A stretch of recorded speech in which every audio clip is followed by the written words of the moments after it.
As we stay on this issue of defunding the Corporation for Public Broadcasting, which will impact the entire public media ecosystem built up over decades. But some local stations and communities depend more on CPB funding than others.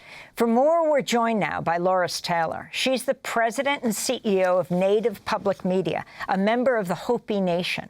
Her recent article is headlined, "When a Station Goes Dark, We Lose." Welcome to Democracy Now!, Loris Taylor. I want to thank you for being with us. Nearly 60 tribal stations are a part of Native Public Media. Almost 36 of those stations have CPB, community service funding. Can you talk about what this means for the country, this complete ending of the Corporation for Public Broadcasting? Well, this news has been really devastating to Indian country. We have tribes in Arizona, Navajo, Hopi, the Tohono, White Mountain Apache, the Alaska Natives in Alaska, and our relatives in the Midwest who are impacted by this decision. These stations provide news, emergency communications, educational content, and other information to really fulfill the information needs of tribal citizens. And to have a sweeping decision that's this profound and this impactful is going to really hurt Native communities. And can you talk about what exactly these stations provide for their communities? For example, early warning systems. Well, let me talk about the alerting system capability of stations. Our stations are able to send out emergency alerts over the radio and television. They're able to connect to the wireless emergency alert system as well. And one of the things that's going to be impacted in this case is the new missing and endangered persons alert that was just approved by the FCC on August 7th, 2024. It's scheduled to go live September 7th, 2025, and to have 36 stations taken out of the system is going to be a hit. As you know, Native Americans suffer, twice as much to violence, and there are a lot of missing and murdered women and Indigenous persons cases, over 10,000 right at this time. You wrote a letter to the South Dakota Republican Senator Mike Rounds, urging him not to vote for the rescission package. Senator Rounds did vote in favor of the package, but in a statement wrote, "In order for me to support this legislation, we had to find a way to continue support for these radio stations, which offer potentially life-saving information in some of the most rural parts of our nation. These stations play a vital role in South Dakota, delivering critical emergency alerts and public safety information. They need to be protected. I work with the Trump administration to find unused climate change money that will be reallocated to continue grants to tribal radio stations. I'm pleased we secured $9.4 million to make certain the dozens of tribal radio stations receiving CPB community service grants across 11 states can continue operating without interruption." Can you talk about the significance of this, how you responded to this? Well, first of all, I want to acknowledge, I'm thankful to Senator Rounds for placing tribal stations on the national agenda. But here's the deal. We've heard about this deal after it was posted on X. I'm not a subscriber of X, so it came to me through other means.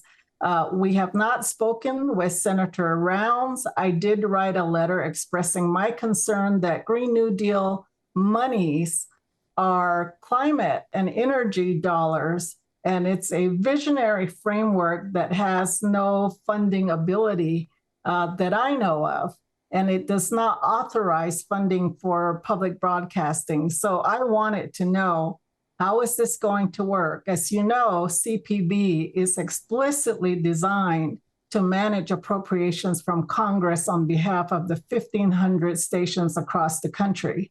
There are mechanisms that are already in place. There are compliance requirements that we have to abide by. So my question was, give me details. How is this going to be accessible?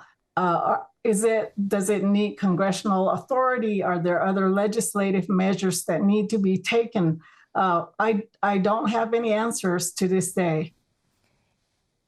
Loris Taylor, can you talk about the importance of Native public media during the height of the COVID pandemic?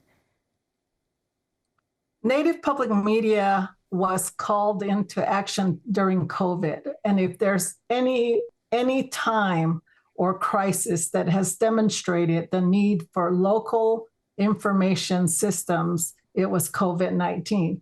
COVID-19 hit Native American communities. We were devastated by it. Hundreds of individuals died across nearly every single tribe. Some tribes were hit so much that they worried that they would become extinct. And so what we learned was that people want to be informed in real time when a crisis hits. During COVID, they wanted to know about hospital protocols, where to find equipment or PPE safety gear, where to find food, whether or not there were roadblocks. And so there was a lot of information. And as you may recall, this information need was really fast moving. And so we learned from COVID-19 that our stations are there. There are safety hubs. They're about our public health, and they're also about our civic health. And now to have that stripped away, I'm afraid that with the climate crisis increasing, that we are going to be operating on the margins of information and are not going to have real life-saving information available to our citizens when they need it most. And that's disheartening. And finally, we just have 20 seconds, but the preservation of Indigenous languages spoken on your stations. Well, that along language speaking programs by Navajo, Hopi, and all the tribes that were once stakeholders in public media may go silent. And I just want to say that public media is for everyone. But I'm not going to let this moment silence Native American voices. We're going to move into recovery and see what we can do to stabilize the system. Loris Taylor, thank you so much for being with us, CEO and President of Native Public Media, a member of the Hopi Nation, joining us from Flagstaff, Arizona. I want to end today's show congratulating our producer, Hani Massoud, and his wife, Aisha, on the birth of their daughter. Welcome to the world, Safa. And a fond farewell to Tammy Warnoff, who's worked with us as a producer since 2018 as part of our amazing Headlines team. We wish you all the very best. You are now a part of our DNA. That's Democracy Now! Alumni. We are hiring for multiple positions. Find out more at democracynow.org/jobs. That does it for our show. I'm Amy Goodman.